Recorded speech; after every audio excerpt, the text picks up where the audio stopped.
Hello and welcome. मैं हूं प्रियंका संभव, आपके लिए लेकर आती हूं ऐसा ना वैसा सिर्फ पैसा। ये है खास पॉडकास्ट, लेकिन अभी तो ऐसा लग रहा है कि छोड़ो पैसों की बातें। मूड है खराब क्योंकि शेयर बाजार का निकला हुआ है दम, म्यूचुअल फंड में भी मुनाफा हो रहा है कम, और ऐसे में लग रहा है कि अब आगे क्या होगा। तो आपके इस डर को भगाने के लिए मैं लेकर आई हूँ फाइनेंशियल कोच संजय कथुरिया जी को, और इनकी सेवाएं लेते हैं आपके डर को थोड़ा सा कम करने के लिए। संजय, आपकी बहुत ज़रूरत महसूस होती है, आप जिस हल्के फुल्के अंदाज में बताते हैं। अभी जो चल रहा है, ठीक है, सितंबर से जो हमने एक डाउन टर्न देखा वो बड़ा सस्टेन डाउन टर्न हो गया, और अब बड़े बड़े एक्सपर्ट्स कह रहे हैं ये सबसे बड़ी गिरावट है, 30 साल की बड़ी गिरावट है, ऐसी गिरावट नहीं देखी। और आप इस सिचुएशन को कैसे रीड करेंगे इन्वेस्टर्स के लिए? तो thank you so much Priyanka ma'am फिर से इनवाइट करने के लिए। और अभी हमने आपका मनी 9 का जो समिट किया था उसमें भी ये चर्चा बहुत हुई थी, और बड़े बड़े दिग्गजों ने एक ही बात बोली कि स्टिक अराउंड, ये गेम सिर्फ स्टिक अराउंड करने का है। और ये ऐसी बात नहीं है कि ये पहली बार कुछ ऐसा करेक्शन आ रहा है। अगर हम ज़्यादा दूर नहीं 2022 में जाए तो 2022 में जब यूक्रेन और रशिया का युद्ध स्टार्ट हुआ था तो मार्केट्स ने करीबन 15% की करेक्शन तब भी देखी थी निफ्टी ने, और उसके बाद वो रिकवर हो गई थी करीबन 6 से 9 महीने के अंदर। उससे पहले हम 2020 पे जाएं तो 37 से 40% मार्केट नीचे गई थी, जो फिर से 9-10 महीने में रिकवर हो गई थी। उससे पहले अगर हम जाए तो 2015 के आसपास मार्केट सस्टेन्ड तरीके से नीचे गई, और उसमें वो करीबन 20-25% नीचे गई थी, और उसके बाद उसको रिकवर करने में करीबन 18 महीने लग गए थे। तो ये जो ना मार्केट के साइकिल्स चलते रहेंगे। पर आप एक बात समझिए कि किसी व्यक्ति ने 26,000 में भी पैसा डाला, वो अब पैसा नहीं डालता, ठीक है, और वो अब पैसा नहीं डालता और अब जो अपॉर्चुनिटी है उसको अवेल नहीं करता। तो जब जैसे ये यू टर्न मार्केट 26 आएगा, मैं कहता हूं आज नहीं आएगा, 6 महीने बाद, 12 महीने बाद, 18 महीने बाद, 24 महीने बाद आएगा, कभी तो आएगा। ऐसे तो हो ही नहीं सकता कि मार्केट जो है 24 महीने तक वापस ही ना आए, क्योंकि अर्निंग्स बढ़ेंगी, कंपनी की ग्रोथ, इंडिया की ग्रोथ बढ़ रही है, कंपनी की ग्रोथ होंगी, अर्निंग्स बढ़ेंगी, तो ये यू टर्न मार्केट आएगा। अब कब आएगा यही एक क्वेश्चन है, और यहां से कितना नीचे जा सकता है यही एक क्वेश्चन है। तो मुझे ऐसा लगता है कि यहां से डाउनसाइड जाने का चांसेस कंपैरेटिवली बहुत ज्यादा नहीं रह गया है, क्योंकि अगर आप निफ्टी की 5 साल की प्राइस टू अर्निंग्स को देखें तो वो 20 के आसपास आ चुकी है, और अगर आप हिस्टोरिकल ग्राफ देखें तो कभी भी निफ्टी की अर्निंग 20 से नीचे नहीं गई, एक्सेप्ट 2008 का जब बहुत मैसिव क्रैश हुआ था, तब वो थोड़ा सा नीचे गया था, बिलो 20 गया था, बट अभी भी वो 20 की रेंज में ही है, मेजरली 20 की रेंज में रहता है। तो जब ये 20 की रेंज में आ गया तो अब गिरने के चांसेस कम, बढ़ने के चांसेस ज्यादा हो गए। पिछले 2 दिन में हमने देखा मार्केट्स ने थोड़ा उछाल लिया है, ये मार्च का महीना थोड़ा पॉजिटिव चल रहा है मार्केट्स के लिए। तो अचानक से ना ये मौका हाथ से छूट जाएगा, फिर आप बैठे होंगे 15 दिन बाद या 1 महीने बाद या 2 महीने बाद, प्रियंका जी बोल रहे होंगे अरे संजय जी तो मौका ही छूट गया, वो तो निफ्टी 1000 पॉइंट ऊपर चला गया अब अचानक से। तो ऐसा मौका आपसे ना छूटे, इसलिए इस सब पे ज्यादा फोकस ना करते हुए अपनी एसआईपी चालू रखें। अगर आपके पास किसी प्रकार का अपॉर्चुनिटी कैपिटल है तो उसको आप जरूर निवेश करें, और अपने इमरजेंसी फंड को प्रोटेक्टेड रखें, ताकि कल को कोई इमरजेंसी आ जाए तो आप प्रोटेक्टेड है। तो आई थिंक इससे ज्यादा सोचने की जरूरत है। ओके, तो आपके सवाल के सामने एक और सवाल मैं रखती हूँ जो मेरे एक व्यूअर का है, और इस व्यूअर का नाम है निर्झल बिस्वाल। निर्झर बिस्वाल ने बोला कि 18 महीने पहले मैंने इन्वेस्टमेंट शुरू किया था, और अब मैं 12% डाउन है मेरा पोर्टफोलियो। सितंबर में कोई नहीं बता ही पा रहा था कि मार्केट जो है ये इतना नीचे जाएगा, सबको तो सितंबर में भी बहुत अच्छा सब जगह दिख रहा था। अब जो है सारे एक्सपर्ट्स जो कहते हैं, मैं उन पे मेरा भरोसा उठ गया है, क्योंकि कोई बता ही नहीं पा रहा था मेरा पोर्टफोलियो इतना खराब है, इन्फ्लेशन इतना है, मेरे खर्चे नहीं चल रहे, मैं कैसे अपने पोर्टफोलियो को संभाले रखूं। देखिए, आपकी बात बिल्कुल सही है निर्जल जी, कि आपको एक्सपर्ट्स की नहीं सुननी चाहिए, क्योंकि इस दुनिया में कोई भी मैंने अमीर इकोनॉमिस्ट नहीं देखा। अगर इकोनॉमिस्ट प्रिडिक्ट कर पाते तो वो अमीर होने चाहिए, तो वो स्टॉक मार्केट से पैसा कमाने चाहिए थे। हाँ, वो अपनी सेवाएं प्रदान करके अमीर हो रहे हैं, पर कोई भी व्यक्ति स्टॉक मार्केट से इकोनॉमिस्ट को नहीं देखा, बिकॉज वो मार्केट को टाइम करने की कोशिश करते हैं। अब इनके लिए मैं अपना एक पर्सनल एक्सपीरियंस शेयर करना चाहूंगा। पर्सनल एक्सपीरियंस ये था कि 2016 में सितंबर के महीने में मैंने एक एसआईपी चालू करी जी, 30,000 रुपये महीने की। वो 30,000 रुपये महीने की एसआईपी करी तो 2020 का फरवरी आया, तब तक मेरे रिटर्न्स थे 0%, ठीक है। तो 3.5 साल मैंने कोई रिटर्न नहीं कमाया। फिर आ गया मार्च 2020, जब मार्केट ऐसे क्रैश हुई, मेरा वो जो पोर्टफोलियो था, जो पर्टिकुलर एसआईपी था, उसमें जो भी वैल्यू हो गई थी वो 25% नीचे गिर गई मेरे निवेश से, ठीक है। फिर भी मैंने कुछ नहीं किया, मैं एसआईपी करता रहा, मेरे को तो पता ही नहीं, हमारे तो एसआईपी कटती है तो कटती है। अब आज स्थिति यह है कि ये गिरावट के बाद भी जितनी मेरी लागत थी उसका 2.5 गुना से ज्यादा उसकी वैल्यू हो चुकी है। तो अगर मैं उस दिन पैसा निकाल लेता, जब कोविड का क्रैश आया, और मैं 25% डाउन पे निकाल लेता पैसा, तो आज वो 2.5 गुना नहीं होता, इवन आफ्टर जब मार्केट 15% नीचे गिर गई है, स्मॉल कैप 22-23% नीचे गिर चुका है। तो ये गेम आप नहीं जीत सकते अगर आप इस गेम को 1 साल, 2 साल, 3 साल, 5 साल के लिए खेलने आए हो, और स्पेशली जब इस तरह के डाउन टर्न। और जब मैं तो कह रहा हूं ये मौका है भाई, धोखा नहीं है, मौका है। अगर आज मैं बड़ा दुखी था ये देख के जब एम्फी ने अब फरवरी का डेटा लॉन्च किया, and it was very shocking कि आज अब एसआईपी का क्वांटम भी कम हो गया, 500 करोड़ रुपए कम हो गया महीने का, और उसके अलावा जो क्लोजर रेशियो है वो 123% हो गया, 123% के आसपास हो गया, यानी कि 100 लोग नए जुड़ रहे हैं तो 123 लोग बाहर हो रहे हैं उसमें से।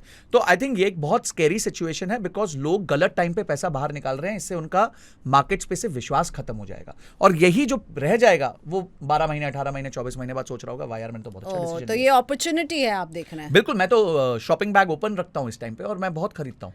ओके, अब निर्जा जैसे ही लोग, निर्जा का तो एक एग्जांपल मैंने आपको दिया, उसके लिए आपका मैसेज क्लियर है कि आपको अभी इन्वेस्टमेंट करते रहना है, निकलिए नहीं, अनलेस की कुछ ऐसी डायर इमरजेंसी कि आपको पैसे की ज़रूरत है।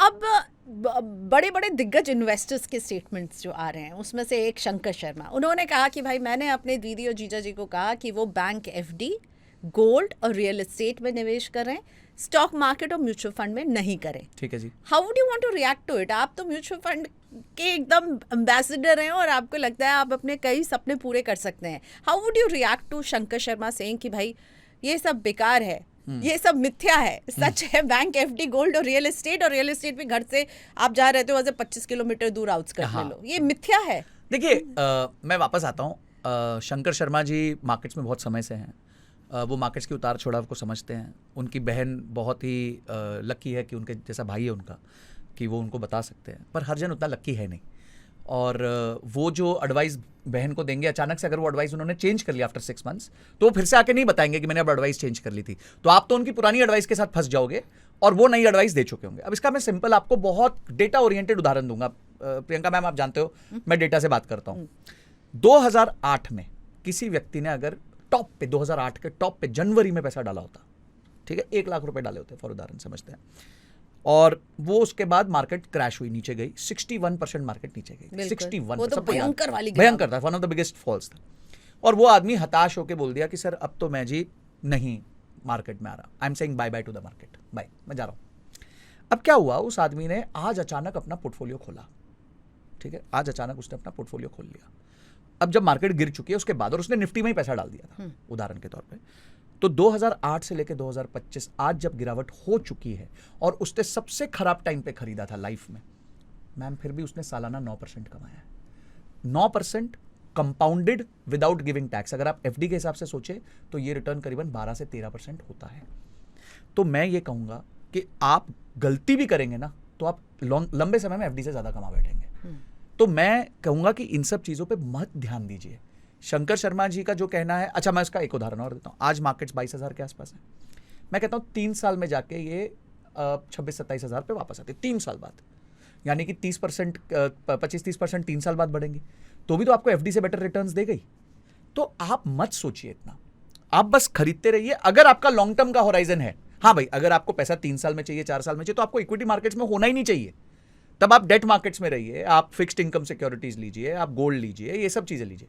पर अगर आप मार्केट में हैं तो मैं ये मानता हूं कि आपका व्यू 10 साल से ऊपर का होना चाहिए, और जब 10 साल से ऊपर का व्यू होना चाहिए तो ये छोटी मोटी चीजें आपको बिल्कुल बॉदर नहीं करनी चाहिए। तो आप जो शंकर शर्मा कह रहे हैं सब मिथ्या है, म्यूचुअल फंड और स्टॉक, आप उनके साथ नहीं है? देखिए, मैं उनके साथ हो ही नहीं सकता क्योंकि मेरा इन्वेस्टमेंट होराइजन अभी से भी 15 साल बाकी है। So long term, long term, मैं बहुत लॉन्ग टर्म सोचता हूं, और जब मैं शॉर्ट टर्म सोचता हूं के लिए निवेश कर रहे हैं तो आप कॉन्फिडेंटली कह सकते हैं कि बैंक एफडी, गोल्ड जो कि अभी बहुत हाइस में है, और रियल एस्टेट, इन तीनों से आपको बेटर रिटर्न मिलेगा म्यूचुअल फंड या डायरेक्ट इक्विटी में कोई जाता है? देखिए, बैंक से तो, एफडी से तो मिल जाएगा 10-15 साल के होराइजन में, गोल्ड से भी हो सकता है मिल जाए।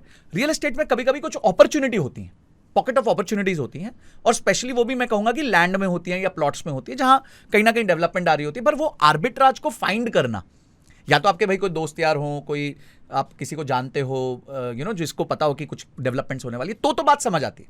दूसरी चीज, जमीन जो है, जैसे प्रियंका जी जब भी किसी के घर बेटी होती थी तो पिताजी बोलते थे मैं जमीन ले रहा हूँ, शादी के लिए ले रहा हूँ। तो यानी आप सोचिए कि पिताजी को पता होता था कि ये गोल ओरिएंटेड इन्वेस्टिंग है, मेरी डॉटर की मैरिज यानी 21-22 साल बाद इस जमीन के टुकड़े को मैं बेचूंगा क्योंकि उसने में मेरी बेटी की शादी हो जाएगी।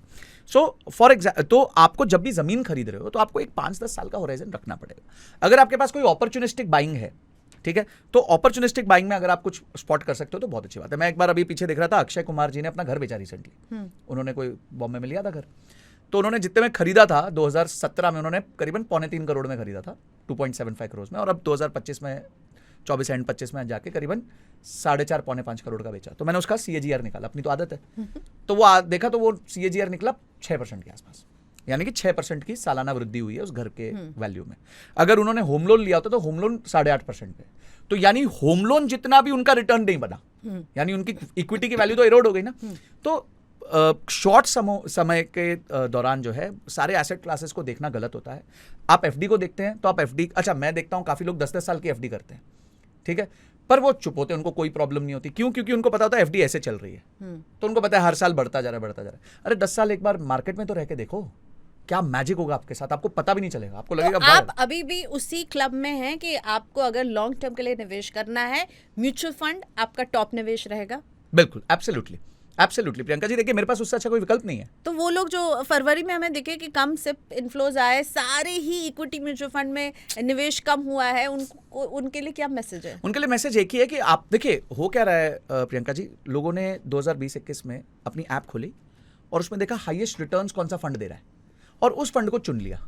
अब अधिकांश फंड्स जिन्होंने अच्छा रिटर्न दिया है पिछले 2-3 साल में, या तो वो मिड कैप के थे या स्मॉल कैप के थे, लार्ज कैप के थे ही नहीं। तो आपने वो खरीद लिया, अब उसका रिस्क सामने आ गया, क्योंकि जो चीज ज्यादा रिटर्न देती है वो रिस्की भी होती है। यही अगर आपने सोच समझ के खरीदा होता और सब कुछ स्मॉल कैप और मिड कैप में ना डालते हुए कुछ लार्ज कैप में डाला होता, कुछ हाइब्रिड में डाला होता, कुछ फ्लेक्सी कैप में डाला होता।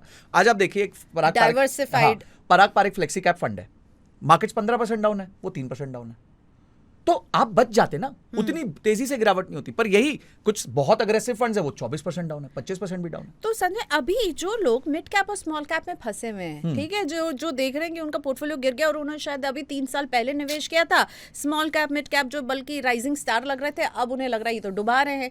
अब उनके पोर्टफोलियो में है स्मॉल कैप और मिड कैप म्यूचुअल फंड्स, क्या करें? वो वहां नेगेटिव रिटर्न मिल रहा है, उनको अभी क्या करना चाहिए? Should they abandon the ship या फिर अभी बने रहें, टिके रहें? क्या करें? चेंज करें स्ट्रैटेजी? देखिए पहले तो मिड कैप को समझते हैं। मिड कैप है ना देश की 101 से लेकर 250 नंबर की कंपनी है।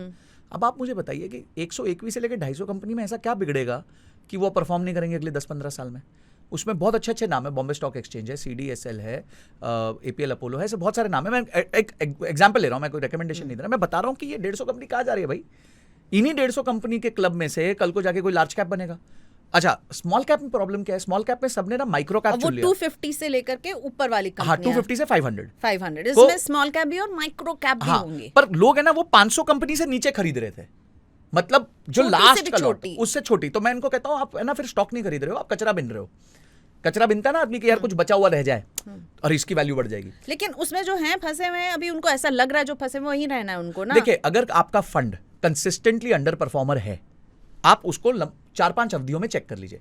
5 साल की परफॉर्मेंस चेक कर लीजिए। अच्छा, किसके अगेंस्ट चेक करेंगे? उसके बेंचमार्क के अगेंस्ट और उसके कैटेगरी एवरेज के अगेंस्ट। ये सारी डेटा बहुत इजीली आपको मिल जाते हैं। आप उसको 5 साल, 3 साल, 1 साल, 6 महीने और 1 महीने की अवधि में चेक कर लीजिए। अगर वो अधिकांश अवधियों में अपने बेंचमार्क को और कैटेगरी एवरेज को बीट कर रहा है, यानी वो एक अच्छा फंड है, उसके साथ रहिए। क्या प्रॉब्लम है भाई? अगर आपका बेंचमार्क 20% गिर गया और वो फंड 15% गिरा है, तो मैं तो उस फंड को अच्छा मानूंगा।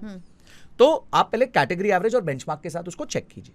अगर वो कंसिस्टेंटली बेटर परफॉर्म कर रहा है तो उसमें SIP करते रहिए, क्योंकि आगे जाके वो आपको रिटर्न्स देगा जब बेंचमार्क ऊपर होगा और जब मार्केट ऊपर होगी। अब अगर वो बेंचमार्क को ही नहीं तोड़ पा रहा है या बेंचमार्क से खराब परफॉर्मेंस कर रहा है और कैटेगरी एवरेज में भी सबसे खराब परफॉर्मेंस कर रहा है, तो आज ही छोड़िए उसको। तो यानी ये रिव्यू करने का भी टाइम। बिल्कुल।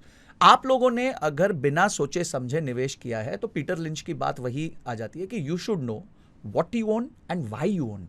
ना आपको पता था आपने क्या खरीदा है, ना आपने पता था क्यों खरीदा है। भाई अपन कपड़े भी खरीदने जाते हैं ना, तो ये सोच के जाते हैं यार ये मैं कैजुअल वेयर खरीद रहा हूँ, ये मैं ऑफिस के लिए खरीद रहा हूँ, ये मैं पार्टी जाने के लिए खरीद रहा हूँ, और उस हिसाब से कपड़ा लेते हैं। म्यूचुअल फंड लोग पता नहीं आंख बंद करके ले लेते हैं। आदमी जब सब्जी लेने जाता है तो वो सोचता है यार रात को मेरे को पनीर की सब्जी बनानी, तो चलो पनीर चाहिए, टमाटर चाहिए, प्याज चाहिए, आलू चाहिए। अब पनीर की सब्जी बना रहे हो तो आप गोभी थोड़ी लोगे। हाँ, जैसे मैं पोर्टफोलियोज देखती हूँ कि 12 स्कीम्स भरी हुई हैं। हाँ। और 12 में 10 होंगी स्मॉल कैप और मिड कैप, और एक कोई इंडेक्स फंड नाम के लिए ले लिया तो ले लिया, एक कोई फ्लेक्सी कैप ले लिया तो ले लिया।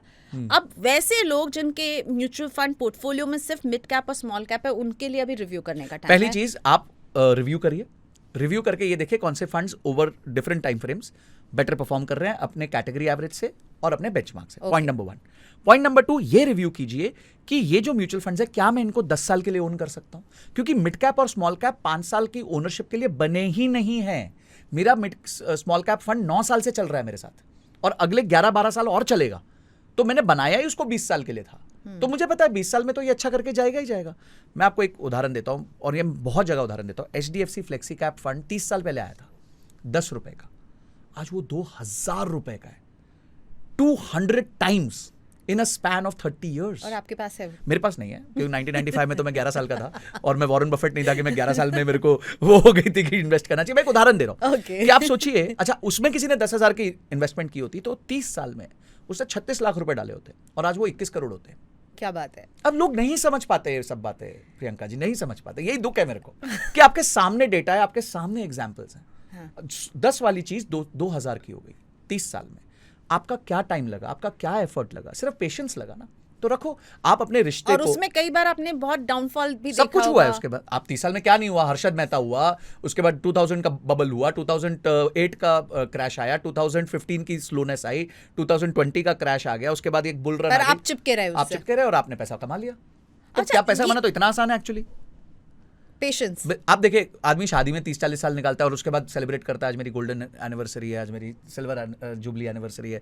उसके बाद आदमी जो है बच्चों के साथ 20-20, 22-22 साल का निवेश करता है। कभी बच्चे को आप पढ़ाते हुए 10 साल का हुआ तो बोलते बेटा यार तेरे पे बहुत खर्चा हो गया, चला तू अब निकाल पैसे वापस। 20 साल देते हो ना, अरे बेटे पे जो पैसा लगाते हो उतना SIP पे भी लगाओ। बेटा साथ देना दे, SIP जरूर साथ देगी भाई।